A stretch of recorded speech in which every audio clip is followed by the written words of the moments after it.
Hi, my name is Heather Feather. I am the owner of Rare Bird Medicine, and today I wanted to talk about shadow integration. When I say shadow versus light, I'm talking about the dynamics that are available in a polarized realm. You are in a polarized realm. You are in a dichotomy. You are in a dualistic realm. You are in an up, down, good, bad, right, wrong, left, right realm. That's the dualism. So, shadow, light.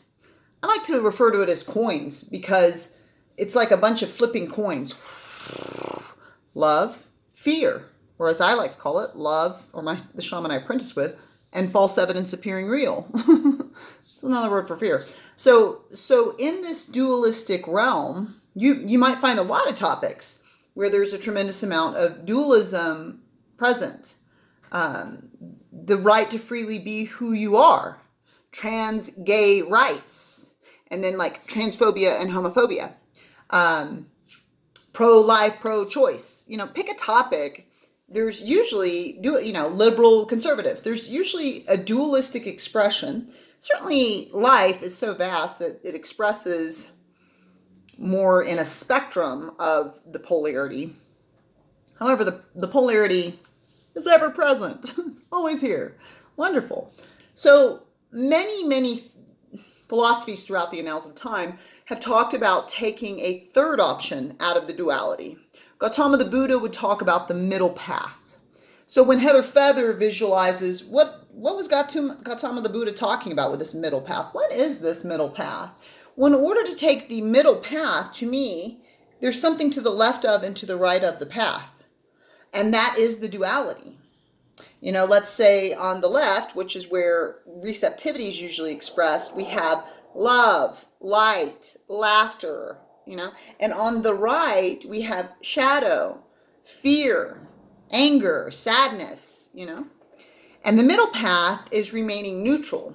And this is why I love the analogy of a coin, because you can have love and you can have fear, and the rim of the coin is neutrality. You can have alive and you can have dead, and the rim of the coin is how you get between the two realms. But, what I try to remember is that life is like a bunch of flipping coins. They're always double-sided. It's really easy for two-leggeds to pick a side and then also to argue with the other side of the coin, as if life is suddenly going to be like, you're right, I should be exactly like your opinion's, little two-legged. I should minimize my expression. It's like, no, that's not how life works. Life has always had the opportunity for people to choose a side of the coin and argue with one another.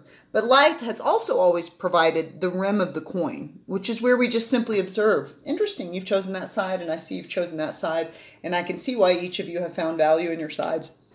I'm here to understand and have compassion. I'm not here to argue. Not here to argue. So that's another third option. That's a middle path option. In paganism or the old religion, this would be called Mother, Maiden, Crone. The maiden, and those of us in our hubris of youth, usually expect only positive experiences and actually find life to be quite shocking if we've had a healthy rearing, because we get out there and we find all kinds of shadow teachers that we weren't taught about. As our parents tried to constantly fluff our auras and give us the best life possible, we often don't garner a lot of preparedness for the shadow teacher that's available out there. On the crone side of it, usually a crone is very familiar with shadow teacher and has integrated it and is comfortable with it. And the mother, the nurturer, is that middle pointed path. The mother is aware of shadow teacher and has had some of that, is aware of love and light teacher and has had some of that, and is aware that a life includes both and always will. The Father, the Son, the Holy Spirit is the Christian example of the Trinity, implying that a third option would be the answer. I would see that third option as being the Holy Spirit. I open my vessel to the Holy Spirit. I open my vessel to divine mind at all times. And that's the place I'm always coming from to speak before I speak. I don't really need Heather to speak, but I would love for divine mind to speak through me. So that's what I'm opening my vessel to. In Hinduism, we always talk about Hinduism not being a monotheism. Technically, Hinduism is like a mountain. The tip of the mountain is Brahman. Brahman is creation, and it created all of the gods that are viewed in Hinduism stem from Brahman. Now, Brahman in the mountain has three gods that come directly under Brahman. The first is Brahma. Brahma is the creator principle of God. The outer principle of that mountain is Shiva, the destroyer principle. So we create and destroy, and there is the polarity. The center god is the preserver, Vishnu. And so Vishnu has 9 incarnations. The 8th incarnation was Gautama the Buddha. There was an incarnation of Krishna, that beautiful blue man, love him so much. But so then it starts to trickle down. You get Hanuman, you get all these other gods that come down from these 3 gods. But even Hinduism has that trinity, the preserver being the middle path between creation and destruction, the preserver being the middle path between light and darkness, between love and fear or false evidence appearing real, as my mentor and teacher Lightwalker elucidated to my consciousness. So the challenge that can often be present in experiencing a dichotomy is that we forget that rim of the coin. We pick our sides of the coin on every topic, you know what I mean? We pick our sides and then we get locked in to our perspective on the one side of the coin, expecting life to have less expression, like that, life should never be able to express unevolved. Be nice. Life should always be nice. Life should always be evolved. It's like, that's cool. That's cool. I get it. It's utopianistic. I've had a lot of utopianism in my spirit too. And is it possible that instead of life needing to always be nice and always be evolved and always be kind, which obviously is not what it's done since the dawn of time, we've always had marauders, murderers, rapists. We've always had shadow teacher. We've always had it. So instead of telling life what it should be, perhaps the thing that is needed is the integration of other sides of the coin. There's a brilliant man named Christopher S. Hyatt. He wrote a book called Undoing Yourself. And in this book, he'll ask you, if you never wear pink, start wearing pink every day. If you have to wear black all the time, start wearing pink all the time if you hate the color pink. If you are atheist, start going to all different types of churches. Start because you need to undo yourself because you're so committed to being right in your righteousness. You go to church every Sunday, good. Stop doing that for a while. And when I was reading Undoing Yourself, I thought, yes, I am. We are as two-leggeds typically righteous in our opinions, which does collapse us into the box of our opinion sack. And then we're this, and then we have a hard time receiving what is outside of that. So I started really doing a lot of left of center things. I had probably 100 tarot and oracle decks. I had tons of books. I've always been an information hoarder. I'm like, data, I love it all day. And so I sold a lot of my books, sold a lot of my tarot decks. I started wearing pink because my whole wardrobe was black. And I was all like, punk rock. And I started going to hardcore Christian churches where they testify and they give you snacks and stuff. I didn't grow up that way. I grew up with a metaphysician. And I was like, this is fun. Testify. I don't know. It was really fun and something that I might typically want to judge. I was able to open myself to seeing the value of why a two-legged might choose that super Christian community with their Christian rock band, Doesn't mean I'm going to start listening to Christian rock all the time because that is not my bag, this life. That's not my thing, you guys. I love a lot of music, but that's not my thing. But so that's okay. I don't have to judge Christian rock though. For some people that really works for them and cool. And I've experienced it. I've seen it live on stage. I've had an experience with it. I've expanded my ability to see and explore more. So one of the ways we can integrate shadow, judgment is a shadow option. So there's compassion and acceptance, and the other side of that coin is judgment and not accepting. And so the way we integrate that shadow aspect of the coin is we look to where we have judgment, separation, unwillingness to accept, and we try to find ways to expand. My concept of friendship, to me, my friends, they come in all ages, they come in all sizes, they come in all philosophies, they come in all body types, they come in all colors, they come in all of it. I'm never so superior that I don't have friends that are elders and I don't have friends that are youths. Two youths. Because all of life has the propensity and capacity to teach me. Now, I do actively choose, as far as being a steward of the gateway of my learning and my experiences, how much I want a shadow teacher to be a part of my life. And there are ways, because I've had a tremendous amount of shadow teacher, which I'm humbled and grateful for now that I've received its value, that I might choose like, actually, I've had that shadow lesson. We're going to keep you outside of the gate of my life. I'll bless you and pray for you over there, but I don't think you need to be inside the gate of my life. So becoming a steward of who comes into and out of your life is ultimately your job.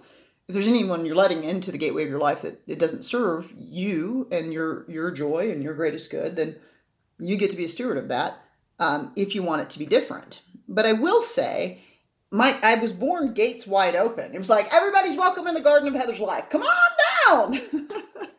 And my spirit is like still that way. I also am aware, like, I'm going to bless you over there. Let's just keep you outside of the gate. All right.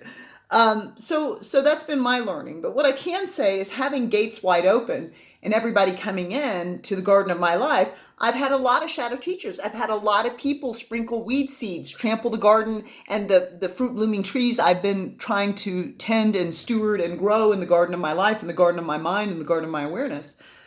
And those teachers taught me a lot. So let's pause right here. Let's just take a moment to touch fear. Let's touch our fears. Let's touch our, what are you afraid of? Let's touch our shadow teacher. What traumas have you had? What traumas have you had? Because we're doing a lot of fluff and pomp and circumstance about how, and I'll do it too. Look at this cute meal that I made. That's delicious looking. Look, you guys, I made this. Or look how cute I look in this outfit. We all do it. I think it's hilarious that some people are like, I never post a picture of myself and therefore I have no ego. It's like, dude, you have an ego. You can't. Nobody cares if you post a picture of yourself or not. Everyone has ego. Calm down about it.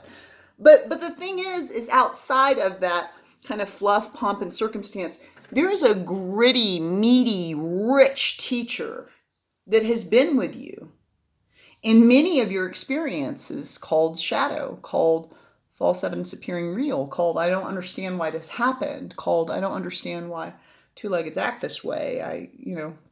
I would never do this. Why would you do this? And for me, what I've learned through years and years, 42 years of extreme shadow teaching, shadow teachers, lots of betrayal, lots of manipulators, lots of liars, because I wanted the intensity shamanic package down here. What I've learned about that teacher is that fundamentally what's happening is you have 7.9 billion people in different states of evolution. Now, is it evolved to be non-compassionate to the unevolved? Is it evolved to yell at a child for spilling milk? Well, college graduate, let's not do that. So if you've evolved, and if you have an evolved consciousness and awareness that kindness and love and light are medicine, the light of truth, the light of integrity, the light of being honorable, the light of keeping your word, the light of showing up if you say you're going to, or not giving your word to that, the light of being kind and being loving and being generous of spirit and being service oriented and being outward focused and being able to think of more than just the self.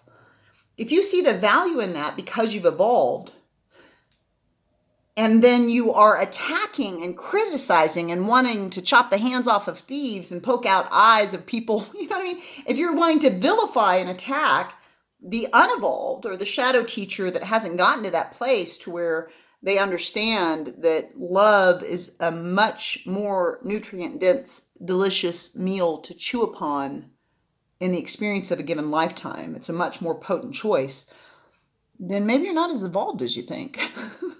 Because if you become the false teaching, you've regressed, you've gone backwards. So if somebody is separatist, if they're xenophobic, homophobic, transphobic, if they're a wall builder, if they are a separatist entity, if they're separatist consciousness, if they're a rapist, if they're a murderer, if they're a trauma maker, if they're a poison giver, if they're a shadow teacher, you can trust they have evolutionary work to do that's pretty intense, probably. The most evolved thing you can do, since love is the answer, is to neutrally, unconditionally love them in their own growth and evolution. That actually is the evolved thing to do. And then we get to do our own work to integrate our own shadow, our own darkness, and the darkness of the experiences we've had. What if darkness and shadow is actually a friend that's helping us to go within and to know more of what this thing called love is? Go to rarebirdmedicine.com and click on the classes link. In the next 2 months, we'll start offering online classes. You can always subscribe on YouTube, like and comment there. Blessed be.